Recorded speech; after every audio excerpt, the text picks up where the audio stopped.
All right, accessibility. This one's the rough one. This one is probably above my pay grade, but you know what? I'm gonna go ahead and tackle the topic anyway. I have ideas that aren't so unique, but that are already that the video game industry developers are already trying to implement, and that FromSoft could actually implement much better than they already have. So, accessibility is a topic that is separate from difficulty.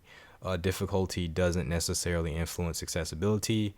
When you think about accessibility, you're thinking about how people are playing a game, not how easy a game is for that person per se. Those are two separate topics. You're thinking about the controls, the things that make things physically less daunting for that player, things like that. And that right there is probably the most interesting discussion in all of this. But again, David Thier did not frame this argument properly. He conflated difficulty with accessibility, and again, those are two separate topics. And again, accessibility is better accomplished by giving the player more customization options directly related to controls. The range of disabilities are so broad that a significant amount of development time would have to be added to concept, create, test, and implement these features, and that's before even properly balancing them. It will likely be more worthwhile to make an entirely new version of the game for specifically disabled persons, should a viable market for it exist that would justify the cost of development. So that's kind of just one of the solutions there. Maybe it's not the best solution, but creating an experience that bridges the gap between disabled persons and non-disabled persons is not very easy. You end up maybe changing the experience too much for that non-disabled person to where it's not worthwhile, and then you end up altering the experience for the disabled person as well, to where maybe it is, maybe you got something that is like physically daunting compared to a non-physically impaired person. So you get a situation like this with Sekiro. So I think the ideal would be to maybe again create maybe a version of the game specifically for disabled persons. But maybe to some of you that sounds too much like segregation or something. So the other thing would again be to specifically create more accessibility options. Typically that's going to do with the controls. I'm not going to go too far into the exact methods because I'm not disabled. I don't know like what accessibility options would be ideal. But again, there are so many different types of disabilities that it is very taxing on a development team to actually account for every specific type of disability. So it is something to consider with these developers. And I do mention that more here. Maybe I have more info. Trying to add these features into a game made for those not disabled would change core design principles, many of which will likely put off those who tend to already like Souls games for what they are. And it eventually becomes untenable to try to satisfy every type of disabled player with their own modes, because that would require so much development time and resources. I'm not saying that it's impossible, but it's more, I think it'll be more taxing than people think. It maybe less taxing than I'm thinking, but definitely more taxing than many people think. And there are examples of disabled players being extremely good at Souls games. Disabled players who are even way like 50 times better than I am. Then I have all my limbs and no disabilities. There's one guy who is he has a YouTube channel. I believe he is quadriplegic, so he has he has issues with all of his limbs. He's able to play these games at a professional level. So, there are roadblocks for a lot of players. But again, this isn't something necessarily that a designer can completely account for in every single case. If there's enough people, then yes, they can do it. It would be nice of them to do it, but they aren't obliged to do so. That's the reality of it. And then we have some games like Celeste, which include tweaks to its gameplay as accessibility options. So you can kind of think of those as difficulty tweaks. We're going to talk about that more here. In that game, the player can turn on invincibility at will to experience the game's platforming, stories, and worlds without much challenge. They can also access options to extend the character's air dash or slow the game down to their liking. This can be accessed at any time when the challenge is too tough for the current moment. This is something specifically that the developer wanted for their soul-crushingly difficult game, and they also made sure to include cheerful messages of reassurance right from the start of the game. All of this works specifically for Celeste and isn't much different from classic cheat/debug codes from my youth. In those days, cheat codes were made to be debug tools to allow developers easily access certain parts of their games quickly. Cheat codes were also used to make a game experience more entertaining. Typically, for most people, it was after the initial experience of playing through the game until they play most of the fun out of it. For me, myself personally, I used to abuse them as a kid so that I could actually finish most games like Contra because I wasn't very good at games as a kid. The last time I abused cheats was in my preteens with the Grand Theft Auto series, namely number 3 and Vice City. Vice City, probably to this day, is like one of the best games I've ever played. I used to play those games aimlessly with stacks of cheats next to my side at all times. It took a while, but I grew bored with the senseless mayhem eventually and decided to play without cheats. That changed my whole experience with those games, and I reveled in the Batman or Punisher-esque challenge of accomplishing my tasks with only the resources on hand and my wits.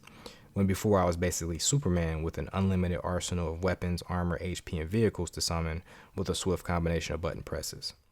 Playing without cheat changed my whole dynamic of those games, changed the whole dynamic of those games for me, and changed how I viewed cheats from that point forward. I saw them for what they were, a crutch preventing me from enjoying the game experience as intended. Because no, the devs at Rockstar didn't make those thrilling shootouts with the Yardis and Colombians thinking I basically have infinite HP and armor at my disposal. And the thing is, I'm not saying that this applies to games like Celeste, whose accessibility features are used to make a difficult game inclusive. But what I'm saying is that it was the intent of that experience, and it specifically works for that gameplay scenario, but would not work in the GTA scenario above. In the GTA scenario, those shootouts I mentioned would have to be completely redesigned for a different type of challenge aimed at those who might be using infinite HP.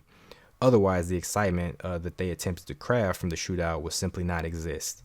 And what I'm saying here is that this needlessly changes the entire experience.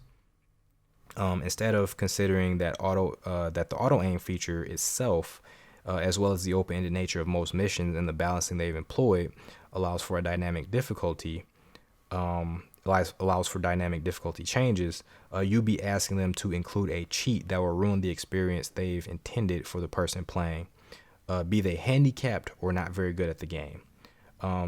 I think that Sekiro is pretty much the same way as GTA in this regard. It is a different beast than Celeste with different intentions. So, and I'm specifically referring to infinite health. I don't think you get the intended experience of Sekiro if you were playing with infinite health. You could, but you wouldn't be getting the experience, and you'd be robbing yourself of something.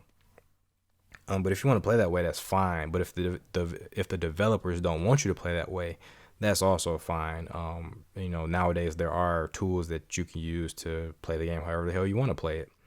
That's fine too. But if the developers want you to do a certain thing, and if they think that be fulfilling for you, I think there is value in that as well. So that's just something to consider.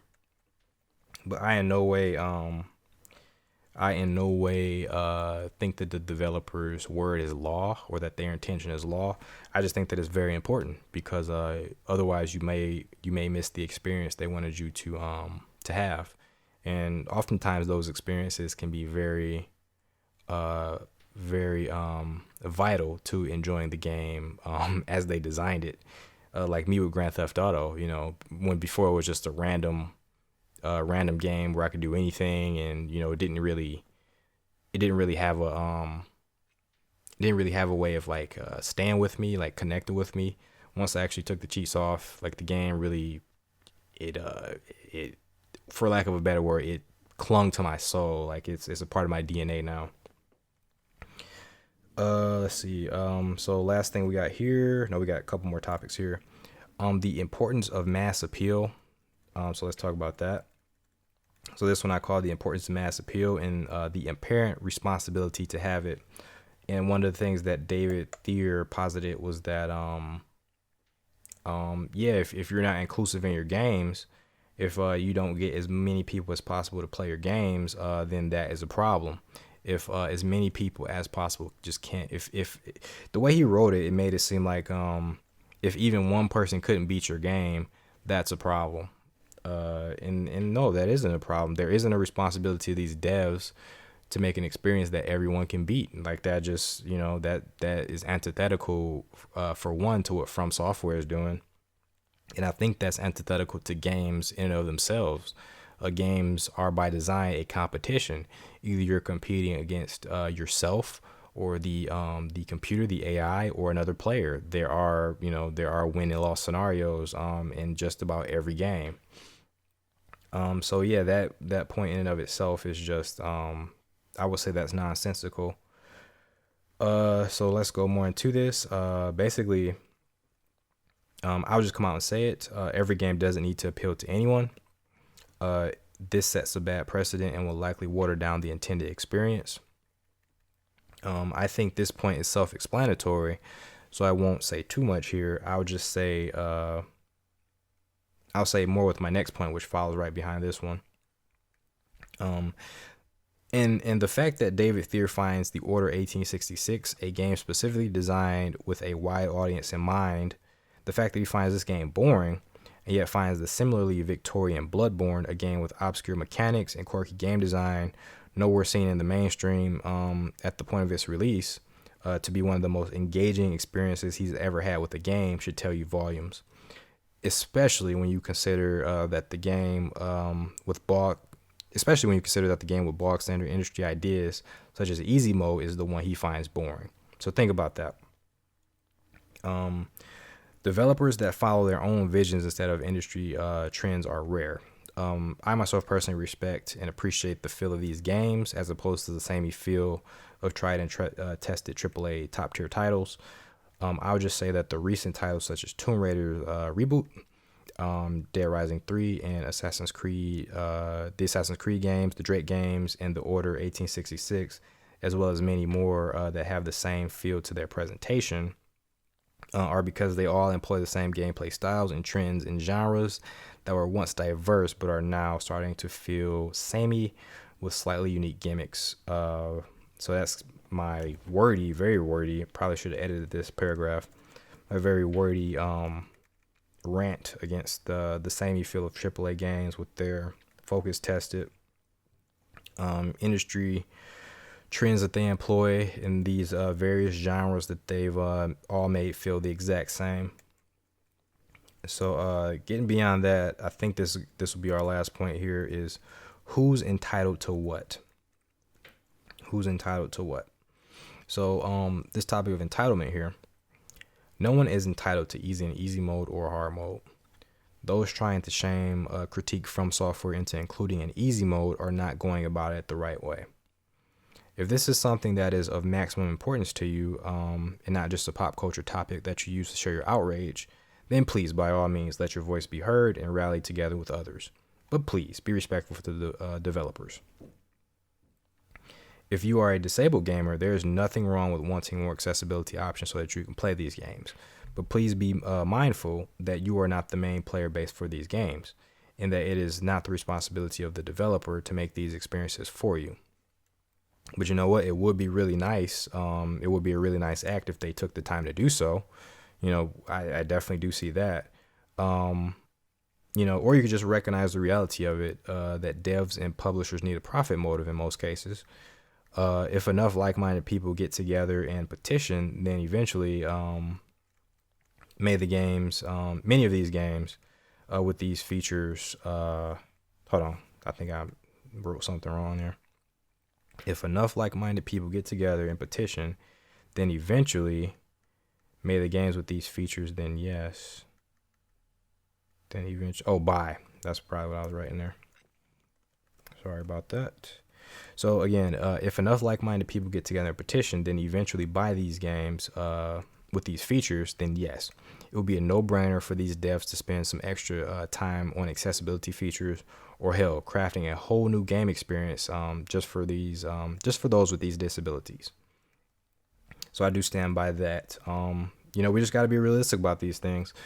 Developers don't owe any of us anything. They do things based on what they enjoy and based on what they think other people enjoy. Many developers are kind-hearted and thoughtful enough to include accessibility features. Those developers are to be applauded because they do some really good things. Me, myself, personally, I love when a developer has the option to edit your control scheme however you want it. I think this is a feature that probably should be in like every single mainstream game at this point, but for some reason, people are still in the Stone Ages. So I can agree on that point. I think it just makes sense to have customizable controls. But I guess that's another thing that developers, sometimes they want the controls to be a certain way to feel a certain way. But yeah, you aren't entitled to anything. Nobody is, even disabled people. We all are looking out for disabled people, but even disabled people aren't entitled to any single thing. So we can only hope and try to petition developers to do better with their control methods and accessibility options. But lowering difficulty isn't necessarily an option. It is a option, sure, but it's not the option. It doesn't address accessibility issues in the slightest, I don't think. And last but not least, what's the point of playing a game if you're not willing to learn its systems? So this is just something, this isn't necessarily a main issue. This is just kind of like a mini issue in this broad topic. But from what David Thier is saying, he's like, the game is too hard to even play. But just from seeing some people who are good at Sekiro and some people who are decent at it and some people who aren't so good at it, it seems the game isn't very hard. It's just learning the systems is the trick. Again, I haven't played this game, so take my opinion on this with a pinch of salt. But there's a lot of people out there who are saying that the system, once you understand the system, the challenge is moderate. It is difficult, but the challenge isn't as overblown as people are making it out to be. That may be a case of people not truly understanding the mechanics and just they're just getting washed because of it. And to expand on this, if you don't have an interest in the game's mechanics and implementation of said mechanics, maybe it is a better idea to watch somebody else explore the world and lore. I think a lot of people would benefit from watching Marcus/EMB's playthroughs of these games, because he is very thoughtful in the way he proceeds forward in the games.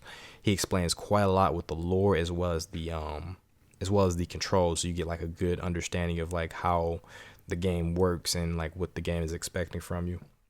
He's almost like a video game psychiatrist, at least when it comes to FromSoft games. Like he kind of delves deep into the game itself, like understanding them on like a psychic level or something like that. But again, there is nothing wrong with watching a game on Twitch, even if you spoil things for yourself. If you find a game interesting enough to play it anyway,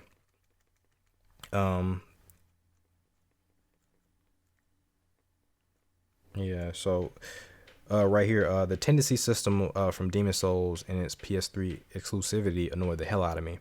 And so it's highly likely that I'll never play them.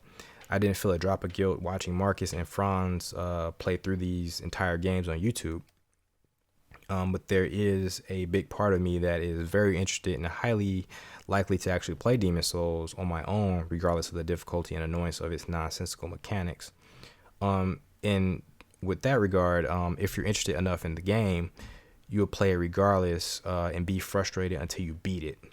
But if you aren't, then there's no shame in watching your favorite YouTuber or Twitch streamer struggle themselves. And this is where I'm at. Because, yeah, I'll watch somebody play a game, and even if I spoil something like Demon Souls, I will still play it because I am highly interested in the world, the gameplay and things like that. The tendency system just like is so obtuse and stupid, but also brilliant that I still want to play it. But again, it is PS3 exclusive, so it's like I'm not gonna go out of my way to play something that looks still pretty annoying. So yeah, overall, those are my opinions on this topic. Uh, I didn't want to do this in parts, but that seems to make the most sense at the moment. But yeah, let me know what you guys are thinking. There's probably a lot of overlooked. This topic was pretty wordy, and I do wish that I kind of committed these points to memory instead of reading them off to make for a better format. But again, I am interested in what you guys are saying about this topic. Please let me know in the comments below, or you can hit me up on Twitter at BellartWright. But yeah, I guess to close out, I'll just say there are valid points on both sides, and I'm not just being a centrist when I'm saying that. I'm just saying that the best points on both sides are valid arguments. The worst parts on either side are nonsensical, so we can ignore those. And the main thing is that every game isn't the same, and every developer has different intentions. So if FromSoft games, the SoulsBorne type titles, don't have difficulty in them because the developer don't think that's a worthy pursuit, I think we can respect that. But I think the developer can also respect that maybe their newest SoulsBorne title isn't as much of a SoulsBorne title as they thought. Maybe it's more of an action title, and maybe they can add a difficulty mode into it, easier difficulty mode to adjust maybe health bars. Maybe they could do that so that things aren't so intensive on the wrist and the fingers, perhaps. So I think those are valid arguments. I think in an ideal world, yeah, maybe Sekiro would have an easy mode. I think that's fair. From what I understand of Sekiro, I think it's fair to have an easy mode, but I don't think it's fair to try to bully or shame a company, a developer, into doing what you want them to do. And I don't think it's fair to be nonsensical when it comes to expecting things just for you or just for, a small group of people or what have you. So those are my opinions on this topic. Those are my spicy takes on something that probably shouldn't be so spicy. I do appreciate you guys for watching this, and I do hope that we can have a civil discussion about it. Really, I just hope this topic goes away, because I don't think it's well, it is valuable. It is valuable. So fair enough. So appreciate you guys. Thanks for watching. Take care. Till next time, everybody. Peace.